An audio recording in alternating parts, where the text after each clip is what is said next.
ವಿಜಯಪುರ ಬಾಲಮಂದಿರದಲ್ಲಿ ಅಧಿಕಾರಿಗಳ ಅಮಾನವೀಯತೆ ಪ್ರಕರಣ ಬೆಳಕಿಗೆ ಬಂದಿದೆ. ಹೆಣ್ಣು ಮಕ್ಕಳನ್ನ ಕಾರ್ಮಿಕರಂತೆ ದುಡಿಸಿಕೊಳ್ಳಲಾಗ್ತಾ ಇದೆ. ಅಧಿಕಾರಿಗಳು ಈ ರೀತಿಯಾಗಿ ದುಡಿಸಿಕೊಳ್ತಾ ಇರುವ ಆರೋಪ ಈಗ ಕೇಳಿ ಬಂದಿದೆ. ವಿಜಯಪುರದ ಮನಗುಳಿ ರಸ್ತೆಯಲ್ಲಿರುವಂತಹ ಬಾಲಮಂದಿರ, ಇಲ್ಲಿನ ಸಿಂಟೆಕ್ಸ್ ಅನ್ನ ಕೂಡ ಅಲ್ಲಿರುವಂತಹ ಬಾಲಕಿಯರೇ ಜೀವದ ಹಂಗನ್ನ ತೊರೆದು ಸಿಂಟೆಕ್ಸ್ ಮೇಲೆ ಏರಿ ಕ್ಲೀನ್ ಮಾಡಬೇಕಾದಂತಹ ಪರಿಸ್ಥಿತಿ ಇದೆ. ಬಾಲಕಿಯರು ಕೆಲಸ ಮಾಡ್ತಿರುವಂತಹ ದೃಶ್ಯ ಈಗ ಸೆರೆ ಸಿಕ್ಕಿದೆ. ಕಬ್ಬಿಣದ ಕಂಬಿಗಳ ಮೇಲೆ ನಿಂತು ಸಿಂಟೆಕ್ಸ್ ಅನ್ನ ಬಾಲಕಿಯರು ಕ್ಲೀನ್ ಮಾಡ್ತಾ ಇರುವ ದೃಶ್ಯ ನಿಜಕ್ಕೂ ಕೂಡ ಹಾರಿಬಲ್ ಆಗಿದೆ. ಹೆಣ್ಣು ಮಕ್ಕಳು ತಮ್ಮ ಪ್ರಾಣದ ಹಂಗನ್ನ ತೊರೆದು ಕೆಲಸ ಮಾಡುವಂತಹ ವಿಚಾರ ಇದು. ವಿಜಯಪುರ ನಗರದ ಮನಗುಳಿ ಬಳಿಯ ಬಾಲಕಿಯರ ಬಾಲಮಂದಿರದಲ್ಲಿ ಆಗಿರುವಂತಹ ಘಟನೆ. ಮಕ್ಕಳನ್ನ ಇಲ್ಲಿ ಬಾಲಮಂದಿರದಲ್ಲಿ ಕೂಲಿಗಳಂತೆ ಬಳಸಿಕೊಳ್ಳಲಾಗ್ತಾ ಇದೆ. ಬಾಲಮಂದಿರದ ಟೆರೆಸ್ ಮೇಲಿರುವಂತಹ ನೀರಿನ ಟ್ಯಾಂಕ್ ಅನ್ನ ಸ್ವಚ್ಛಗೊಳಿಸೋಕೆ ಚಿಕ್ಕ ಚಿಕ್ಕ ಮಕ್ಕಳನ್ನ ಬಳಸಿಕೊಳ್ಳಲಾಗ್ತಾ ಇದೆ.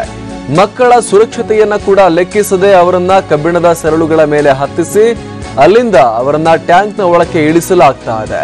ಅಟ್ಟಣಿಗೆ ಮೇಲೆ ನಿಂತು ಮಕ್ಕಳನ್ನ ಟ್ಯಾಂಕ್ನಿಂದ ಮೇಲಕ್ಕೆ ಎತ್ತಲಾಗುತ್ತೆ. ಮಕ್ಕಳು ಜೀವ ಕೈಯಲ್ಲಿ ಹಿಡಿದು ಟ್ಯಾಂಕ್ ಅನ್ನ ಸ್ವಚ್ಛ ಮಾಡ್ತಿರೋದು ದೃಶ್ಯದಲ್ಲಿ ಕಂಡು ಬಂದಿದೆ. ಈ ಬಗ್ಗೆ ಅಧಿಕಾರಿಗಳನ್ನ ಕೇಳಿದ್ರೆ ಸಿಬ್ಬಂದಿ ಕೊರತೆಯಿಂದಾಗಿ ಕೆಲಸಕ್ಕೆ ಮಕ್ಕಳನ್ನ ಬಳಸಿಕೊಳ್ಳಲಾಗಿದೆ. ಅವರೆಲ್ಲ 17 ವರ್ಷ ಮೇಲ್ಪಟ್ಟ ಮಕ್ಕಳನ್ನ ಕೆಲಸಕ್ಕೆ ಬಳಸಿಕೊಳ್ಳಬಹುದು ಅಂತ ಸರ್ಕಾರದ ಸುತ್ತೋಲೆಯಲ್ಲಿ ಇದೆ ಅಂತ ಉಡಾಫೆ ಉತ್ತರವನ್ನ ಅವರು ಕೊಡ್ತಾ ಇದ್ದಾರೆ.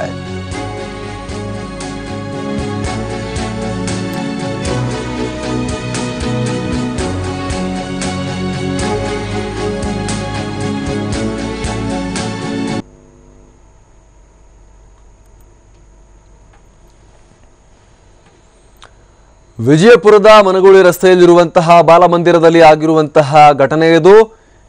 ನಾವು ನೋಡ್ತಾ ಇದ್ದೀವಿ, ಬಾಲಮಂದಿರದ ದೃಶ್ಯಗಳನ್ನು ಗಮನಿಸ್ತಾ ಇದ್ದೀವಿ. ಇದೇ ಬಾಲಮಂದಿರದಲ್ಲಿ ಆಗಿರುವಂತಹ ಘಟನೆ. ಅಲ್ಲಿರುವಂತಹ ಮಕ್ಕಳನ್ನ ಕೆಲಸ ಕಾರ್ಯಕ್ಕೆ ಬಳಸಿಕೊಳ್ಳಲಾಗ್ತಾ ಇದೆ. ಅದು ಕೂಡ ಕೂಲಿ ಕೆಲಸ ಮಾಡುವ ಜನ ರೀತಿಯಲ್ಲಿ ಆ ಮಕ್ಕಳನ್ನ ಬಳಸಿಕೊಳ್ಳಲಾಗ್ತಾ ಇದೆ. ಕೆಲಸಕ್ಕೆ ಇಟ್ಟುಕೊಂಡವ್ರನ್ನ ಯಾವ ರೀತಿ ಕೆಲಸ ಮಾಡಿಸಲಾಗುತ್ತೆ ಆ ರೀತಿ ಈ ಮಕ್ಕಳನ್ನ ಕೆಲಸಕ್ಕೆ ಬಳಸಿಕೊಳ್ಳಲಾಗ್ತಾ ಇದೆ. ಅಷ್ಟು ಎತ್ತರದಲ್ಲಿ ಕಟ್ಟಡದ ಮೇಲ್ಭಾಗದಲ್ಲಿರುವಂತಹ ಸಿಂಟೆಕ್ಸ್ ಮೇಲೆ ಮಕ್ಕಳನ್ನ ಹತ್ತಿಸಿ ಅದರೊಳಗೆ ಇಳಿಸಿ ಅವುಗಳನ್ನ ಸಿಂಟೆಕ್ಸ್ ಅನ್ನ ಕ್ಲೀನ್ ಮಾಡಿಸುವಂತ ಕೆಲಸವನ್ನ ಕೂಡ ಈ ಎಳೆಯ ಮಕ್ಕಳ ಹತ್ರ ಮಾಡಿಸಲಾಗ್ತಾ ಇದೆ. ಈ ಮಕ್ಕಳು ತಮ್ಮ ಪ್ರಾಣದ ಹಂಗನ್ನ ತೊರೆದು ಸ್ವಲ್ಪ ಜಾರಿ ಬಿದ್ದರೂ ಕೂಡ ಮಕ್ಕಳ ಜೀವಕ್ಕೆ ಅಪಾಯ ಇರುತ್ತೆ. ಆದರೂ ಕೂಡ ತಮ್ಮ ಪ್ರಾಣದ ಹಂಗನ್ನ ತೊರೆದು ಮಕ್ಕಳು ಕೆಲಸವನ್ನ ಮಾಡಬೇಕಾದಂತಹ ಪರಿಸ್ಥಿತಿ ಇದೆ. ಸಿಂಟೆಕ್ಸ್ ಮೇಲೆ ಹತ್ತಿ ಅದರೊಳಗೆ ಇಳಿದು ಕಬ್ಬಿಣದ ಸರಳುಗಳನ್ನ ಹಿಡಿದು ಮೇಲೆ ಹತ್ತಿ ಇದನ್ನ ಕೆಲಸವನ್ನ ಮಾಡಬೇಕಾದಂತಹ ಪರಿಸ್ಥಿತಿ ಇದೆ.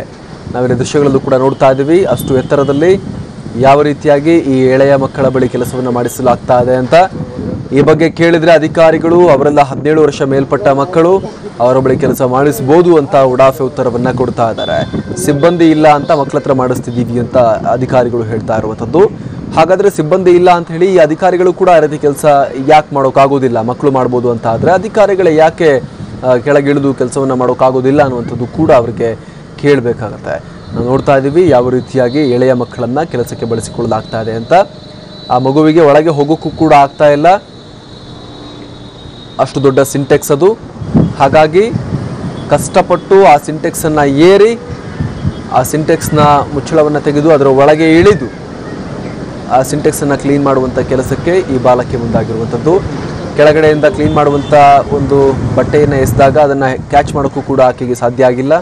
ಸ್ವಲ್ಪ ಹೆಚ್ಚು ಕಮ್ಮಿ ಆಗಿದ್ರೆ ಅದನ್ನು ಹಿಡಿಯೋಕ್ಕೋಗಿ ಕೂಡ ಆಕೆ ಕೆಳಗೆ ಬಿದ್ದು ಗಂಭೀರವಾಗಿ ಗಾಯಗೊಳ್ಳುವಂತಹ ಅಪಾಯ ಇತ್ತು. 2 ಸಿಂಟೆಕ್ಸ್ ಯಾವ ರೀತಿಯಾಗಿ ಅಲ್ಲಿ ಎಸಿಗ ಬಾಲಮಂದಿರದ ಅಧೀಕ್ಷಕಿ ನಿರ್ಮಲಾ ಸುರ್ಪುರ್ ಅವರು ಸಂಪರ್ಕದಲ್ಲಿದ್ದಾರೆ. ನಿರ್ಮಲಾ ಅವರೇ, ಯಾಕೆ ಈ ರೀತಿ ಮಕ್ಕಳನ್ನ ಕೂಲಿಗಳಂತೆ ಬಳಸಿಕೊಳ್ಳಲಾಗ್ತಾ ಇದೆ? ಸರ್, ನಾವು ಅದನ್ನ ಬಳಸ್ಕೊಂಡಿಲ್ಲ ಅವ್ರನ್ನ. ಈಗ ಆಕ್ಚುಲಿ ನಾವು ಅದನ್ನ ಕ್ಲೀನ್ ಮಾಡ್ಬೇಕಾದ್ರೆ ನಮ್ ಗಾರ್ಡ್ ಹೇಳಿದ್ದೆ ಸರ್. ನಾನು ನಮ್ ರಕ್ಷಕರು ಏನಿದಾರಲ್ಲ ಅವ್ರಿಗೆ ಹೇಳಿದೆ. ಅವ್ರು ಏನ್ ಮಾಡಿದಾರೆ, ಮಕ್ಕಳನ್ನ ತಗೊಂಡೋಗಿ ಕ್ಲೀನ್ ಮಾಡಿಸ್ತಿದ್ದಾರೆ. ನಾನು 2:30 ಗಂಟೆಗೆ ಯಾರ ಹತ್ರ ಕ್ಲೀನ್ ಮಾಡಿಸ್ಬೇಕಾಗಿತ್ತು ಇದನ್ನ? ಅಲ್ಲ ಸರ್, ಈಗ ಅವರು ಅದನ್ನ ಸ್ವೀಪರ್ ಅಂತಿದ್ದಾರೆ ಸರ್, ಅವ್ರ ಹತ್ರ ಕ್ಲೀನ್ ಮಾಡಿಸ್ಬೇಕಾಗಿತ್ತು. ಅದೇ ಹೇಳ್ತೀನಿ ಸರ್, ಕೇಳಿ. ಆ ಸ್ವೀಪರ್ ಅನ್ನೋರು 2008 ನಮ್ಮಲ್ಲಿ ಇದ್ದವರು ಡೆಪ್ಯುಟೇಷನ್ ಮೇಲೆ ಮುದ್ದೇಬಿಹಾಳ್ ಸಿಡಿಪಿ ಆಫೀಸಿಗೆ ಡೆಪ್ಯುಟೇಷನ್ ಆಗಿದ್ದಾರೆ ಸರ್. 2008 ಹೋಗಿದ್ದವರು. ಅದಕ್ಕೆ ಅವರು ಹೋಗಿದ್ರು. ಅವ್ರ ರಕ್ಷಕರಿಗೆ ಹೇಳಿದ್ದೆ, ನನ್ನ ಗಾರ್ಡ್ ಹೇಳಿದ್ದೆ ಸರ್ ನನಗೆ ಅವ್ರನ್ನ ಕ್ಲೀನ್ ಮಾಡ್ಲಿಕ್ಕೆ. ಅವ್ರ ಏನ್ ಮಾಡಿದ್ದಾರೆ, ಮಕ್ಕಳು ಗಾರ್ಡ್ ಕೆಲಸ ಕೂಡ ಅದಲ್ಲ, ಗಾರ್ಡ್ ಕೆಲಸನೂ ಇಲ್ಲ. ಯಾಕಂದ್ರೆ ನಿಮಗೆ ಅಧೀಕ್ಷಕಿಗೆ ಹೋಗಿ ಸಿಂಟೆಕ್ಸ್ ಕ್ಲೀನ್ ಮಾಡಿದ್ರೆ ನೀವು ಮಾಡ್ತೀರಾ? ಅದೇ ಸರ್ ಹೇಳ್ತೀನಿ ಕೇಳಿ ಸರ್, ಪ್ರಾಬ್ಲಮ್ ಏನಂತ ಸ್ವಲ್ಪ ಕೇಳಿ ಸರ್. ಈಗ ಏನಂತಂದ್ರೆ ನಮ್ಮಲ್ಲಿ ಈಗ 90 ಮಕ್ಕಳು ದಾಖಲಾತಿ ಇದೆ ಸರ್. 90 ಮಕ್ಕಳು ಇದಾರೆ ನಮ್ಮಲ್ಲಿ. ಸ್ಟಾಫ್ ಸ್ಯಾಂಕ್ಷನ್ ಆಗಿರೋದು 17. ನಾವು ಇರೋದು ಈಗ ಕೆಲಸ ಮಾಡ್ತಿರೋದು ಬರೀ 7 ಜನ ಮಾತ್ರ. ಈಗ ಈ ಒಂದು ಸ್ಟಾಫ್ ಪ್ರಾಬ್ಲಮ್ ಇಂದ ಏನಾಗಿದೆ, ನಾನು ಗಾರ್ಡ್ಗೆ ಕ್ಲೀನ್ ಮಾಡುವಂತ ಹೇಳಿದ್ದೆ ಸರ್. ಗಾರ್ಡ್ ಯಾಕೆ ಮಾಡ್ತಾರೆ? ಗಾರ್ಡ್ ಆದ್ರೂ ಸರ್ ಈಗ ಅದೇ ಸರ್, ಈಗ ಗಾರ್ಡ್ ಯಾಕೆ ಮಾಡ್ತಾರೆ ಅಂತ ಪ್ರಶ್ನೆ ಆಗ್ತಿರಲ್ಲ. ಇನ್ನು ಯಾರು ಮಾಡ್ಬೇಕು ಸರ್? ಈಗ ಈಗ ಏನಂದ್ರೆ ಒಬ್ರು ಒಂದು ಪ್ಯೂನು ರಜೆ ಹಾಕಿದ್ರೆ ನಾನೇ ನನ್ನ ಟೇಬಲ್ ಒರೆಸ್ಕೊಂಡು ಕೂಡ್ತೀನಿ. ಅದು ನನ್ನ ಕೆಲಸನೂ ನಾನೇ ಮಾಡ್ಕೊಂತೀನಿ ಆಫೀಸಲ್ಲಿ ಕೂಡ. ಈಗ ಅದೇ ರೀತಿ ಏನಾಗಿದೆ, ಗಾರ್ಡ್ಗೆ ಕ್ಲೀನ್ ಮಾಡಂತೇಳಿ ಹೇಳಿದ್ದೆ. ಅವ್ರು ಹುಡುಗರನ್ನ ಕರ್ಕೊಂಡು ಹೋಗಿದ್ದಾರೆ ಸರ್. ಅದು ನಂತರ ಗೊತ್ತಾಯ್ತು ನನಗೆ. ಆಮೇಲೆ ಅವ್ರನ್ನ ಕರೆದು ಬೈದೆ, ಯಾಕೆ ಹುಡುಗರ ಕಡೆಯಿಂದ ಮಾಡಿಸ್ತಾ ಇದೀರಿ ಅಂತೇಳಿ. ಇದು ಸಮಸ್ಯೆ ಆಗಿರೋದು ಸರ್ಕಾರಕ್ಕೆ ಸಂಬಂಧಪಟ್ಟವರಿಗೆ ಎಷ್ಟು ಬಾರಿ ಬರ್ದಿದ್ದೀರಾ ನಮಗೆ ಸ್ಟಾಫ್ ಇಲ್ಲ ಅಂತ ಹೇಳಿ? ಸಿಕ್ಕಾಪಟ್ಟೆ ಲೆಟರ್ ಇದೆ ಸರ್. ನಾನು ಆಕ್ಚುಲಿ ಬಂದು 1.5 ವರ್ಷ ಆಯ್ತು ಈ ಸಂಸ್ಥೆಗೆ ಬಂದು. ಈ 1.5 ವರ್ಷದಲ್ಲಿ ನಾನು ಬಂದು ಸೆಪ್ಟೆಂಬರ್ 23, 2015 ಇಲ್ಲಿ ಅಧೀಕ್ಷಕೆಯಾಗಿ ಬಂದೆ. ನೆಕ್ಸ್ಟ್ ಅಕ್ಟೋಬರ್ ಅಲ್ಲೇ ನಾನು ಆ ಡೆಪ್ಯುಟೇಷನ್ ಕ್ಯಾನ್ಸಲ್ ಮಾಡಿ ಅಂತ ನಾನು ಲೆಟರ್ ಬರ್ದಿದ್ದೀನಿ ಸರ್. ನಮ್ಮ ಹೆಡ್ ಆಫೀಸಿಗೆ ಅಥವಾ ನಮ್ಮ ಹೈಯರ್ ಆಫೀಸರ್ಗೆ ಬರ್ದಿದ್ದೀನಿ ಸರ್. 2015 ಅಕ್ಟೋಬರ್ ನಲ್ಲಿ ಬರ್ದಿದ್ದೀನಿ. ಬಟ್ ಇಲ್ಲಿವರೆಗೂ ಆ ಸ್ಪೀಕರ್ ನ ಡೆಪ್ಯುಟೇಷನ್ ಕ್ಯಾನ್ಸಲ್ ಮಾಡಿಲ್ಲ. ಅವಾಗಲೇ ಒಂದೇ ಸಲ ಬರ್ದಿರೋದು 2015 ತೋರಿಸ್ತೀನಿ ನಿಮ್ಗೆ ಬೇಕಂದ್ರೆ. ನನ್ನ ಕಡೆ ರೆಕಾರ್ಡ್ ಇದೆ. ಒಂದು ಫೈಲ್ ಬಿಲ್ಡಪ್ ಆಗಿದೆ, ಅದಕ್ಕೆ ಫುಲ್ ಒಂದು ಫೈಲ್ ಇದೆ, ಒಂದು ದಪ್ಪ ಫೈಲ್ ಆಗಿದೆ. ಅದನ್ನ ಆಮೇಲೆ ಇನ್ನೊಂದು ಮೊನ್ನೆ ಕೊನೆಗಳು ಏನು ಲಾಸ್ಟ್ ಮಂತ್ ಅಲ್ಲಿನೂ ಕೂಡ ಏನಂತಂದ್ರೆ ಜೂನ್ ಅಲ್ಲಿ ಮತ್ತೆ ನಮ್ಮ ಡಿ ಅವ್ರ ಕಡೆಯಿಂದ ಕೇಂದ್ರ ಹೆಡ್ ಆಫೀಸಿಗೂ ಕೂಡ ಹಾಕ್ಸಿದ್ದೀನಿ. ಹಿಂಗಿಂಗ್ ಸಮಸ್ಯೆ ಇದೆ ನಮ್ಮ ಮಕ್ಕಳಲ್ಲಿ. ನಮ್ಮ ಸಂಸ್ಥೆಯಲ್ಲಿ 90 ಮಕ್ಕಳು ಇದ್ದಾರೆ. ಸ್ಟಾಫ್ ಇರೋದು 7 ಜನ. ಈ 7 ಜನ ಸ್ಟಾಫ್ ಅಲ್ಲಿ 4 ಜನ ಸಂಸ್ಥೆಗೆ ಸಂಬಂಧಪಡಲ್ಲ. 3 ಜನ ಮಾತ್ರ ಸಂಸ್ಥೆಗೆ ಸಂಬಂಧಪಡೋರು. ಆಫೀಸ್ ಮ್ಯಾನೇಜರು, FDC, ಪ್ಯೂನು ಇವರೆಲ್ಲ ನಮ್ಮ ಆಫೀಸಿಗೆ ಸಂಬಂಧಪಟ್ಟವರು. ಉಳಿದವರು PO, ಒಬ್ರು ಅಡಿಗೆಯವರು, ಒಬ್ರು ಸೂಪರಿಡೆಂಟು, ಒಬ್ರು ಟೀಚರ್ ಮಾತ್ರ ಸಂಸ್ಥೆಗೆ ಸಂಬಂಧಪಟ್ಟವರು. 4 ಜನರಿಂದ ಈ ಮಕ್ಕಳು ನೋಡ್ಕೊಳಕ್ ಆಗಲ್ಲ ಅಂತ ಮೊನ್ನೆ ಡಿ ಅವ್ರ ಕಡೆಯಿಂದನೂ ಕೂಡ ನಾನು ಹೆಡ್ ಆಫೀಸಿಗೆ ಲೆಟರ್ ಹಾಕ್ಸಿದ್ದೀನಿ ಸರ್. ಇವನ್ DCP ಅವರಿಗೂ ಕೂಡ ಸಾಕಷ್ಟು ಬಾರಿ ಲೆಟರ್. ಯಾರು ಜವಾಬ್ದಾರಿ ಇದಕ್ಕೀಗ ಹಾಗಾದ್ರೆ? ಜವಾಬ್ದಾರಿ ನಾವೇ ಸರ್. ಈಗ ಜವಾಬ್ದಾರಿ ನಾವೇ. ಮಾಡಿಸ್ಬಾರ್ದಾಗಿತ್ತು, ಅದು ನನ್ ಗಮನಕ್ಕಿಲ್ಲ. ಅದಕ್ಕೆ ನಾನು ಇನ್ ಮುಂದೆ ಆಗದಂಗ್ ನೋಡ್ಕೊಳ್ತೀನಿ ಸರ್. ಏನಕ್ಕೆ ಈ ಗಾರ್ಡ್ ತಪ್ಪು ಮಾಡಿದ್ದಾರೆ ಇದನ್ನ ನಾನು ಮುಂದೆ ಆಗದಂಗ. ಮಕ್ಕಳು ಸ್ವಲ್ಪ ಕಾಲ್ ಜಾರಿ ಏನಾದ್ರು ಬಿದ್ರೆ ಸಿಂಟೆಕ್ಸ್ ಇಂದ ಕೆಳಗೆ. ಹೌದು ಸರ್, ಹೌದು. ರಿಸ್ಕ್ ಇತ್ತು, ಒಪ್ತೀನಿ ಸರ್, ರಿಸ್ಕ್ ಇತ್ತು. ಅದಕ್ಕೆ ನಾನೀಗ ಅವ್ರಿಗೆ ಗಾರ್ಡ್ಗೆ ಬೈದಿದ್ದೀನಿ. ನೀವ್ ಯಾಕೆ ಅವ್ರ ಹುಡುಗರನ್ನ ಕರ್ಕೊಂಡು ಹೋದ್ರಿ ಅಂತ ಗಾರ್ಡ್ಗೆ ಬೈದಿದ್ದೀನಿ ಸರ್ ನಾನು. ಅದು ನನ್ ಗಮನಕ್ಕಿಲ್ಲ. ನಾ 2:30 ಊಟಕ್ಕೆ ಹೋದಾಗೆ 3:30 ವಾಪಸ್ ಬರೋದ್ರಲ್ಲೇ ಹೇಳಿದ್ರು ಅವರು.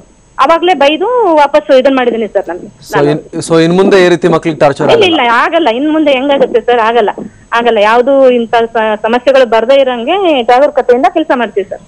ಎಸ್, ಧನ್ಯವಾದ ನಿರ್ಮಲಾ ಅವರೇ. ಇದು ಅಧೀಕ್ಷಕಿ, ಬಾಲಮಂದಿರದ ಅಧೀಕ್ಷಕಿ ನಿರ್ಮಲಾ ಅವರ ಮಾತು.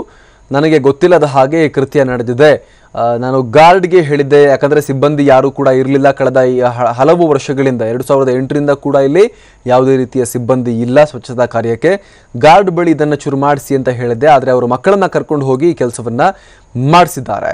ಇದು ಗೊತ್ತಿಲ್ಲದೆ ಆಗಿರುವಂಥ ವಿಚಾರ, ತುಂಬ ರಿಸ್ಕಿ ಅನ್ನೋದು ನಮ್ಮ ಗಮನಕ್ಕೂ ಕೂಡ ಬಂದಿದೆ. ಇಂತಹ ಅಪರಾಧ ಮತ್ತೊಮ್ಮೆ ಆಗೋದಿಲ್ಲ ಅನ್ನುವಂಥ ಮಾತನ್ನು ಅಧೀಕ್ಷಕಿ ನಿರ್ಮಲಾ ಅವರು ಹೇಳ್ತಾ ಇದ್ದಾರೆ.